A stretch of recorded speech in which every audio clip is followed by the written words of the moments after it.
एक जंगल में एक कौवा रहता था। वह बड़ा ही खुश और मस्ती में रहता। पर एक बार उसे जंगल में एक बहुत ही सुंदर पक्षी दिखाई दिया। वह तुरंत उस पक्षी के पास गया। उस पक्षी का रंग सफ़ेद था। कौवे ने इस पक्षी से पूछा कि तुम्हारा नाम क्या है। पक्षी ने हंसकर कहा, हंस। कौवा बड़ा खुश हुआ और खुश होकर कहा, यार तुम तो बहुत सुंदर हो और तुम्हारा रंग भी सफ़ेद है। तुम्हें तो ज़िंदगी जीने में बड़ा मज़ा आता होगा।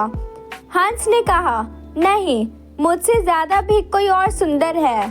अब कौवा हैरान हो गया और कहा, वो कौन है जो तुमसे भी सुंदर है? हंस ने कहा, तोता। अब कौवा ने वहाँ से तुरंत उड़कर तोते के पास पहुँचा। अब कौवा उसे देखकर हैरान हो गया। तोते के गले लाल रंग और तोता हरे रंग का था। कौवे ने उससे कहा, यार तुम तो बड़े खुश रहते होगे। तुम इतने शानदार जो दिखते हो।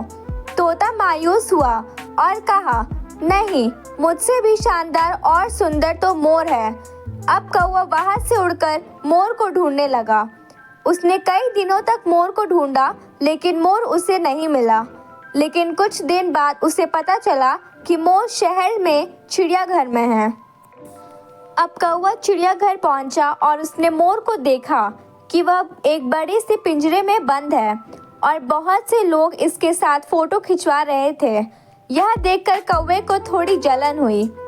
कौवे में मोर के पास आ गया और कहा, यार तुम्हारी जिंदगी में तो मज़े ही मज़े हैं। मोर उदास हुआ और कहा, किस बात के मज़े? मैं भले ही दिखने में शानदार और सुंदर हूँ, लेकिन मेरी पूरी ज़िंदगी इस बंद पिंजरे में ही गुजारने वाली है। मोर ने कौवे से कहा, यार तुम तो बहुत किस्मत वाले हो। खुले आसमान में जहाँ चाहे वहाँ जा सकते हो और अपनी ज़िंदगी अपनी मर्ज़ी से जी सकते हो। दोस्तों, एक बात हमेशा याद रखना कि ज़िंदगी में कभी भी अपनी तुलना किसी से मत करना, वरना एक दिन ऐसा ज़रूर होगा कि तुलना करके उसके जैसा तो कर नहीं पाओगे और फिर तुम्हारे पास भी वक्त नहीं होगा खुद का कुछ कर पाने की।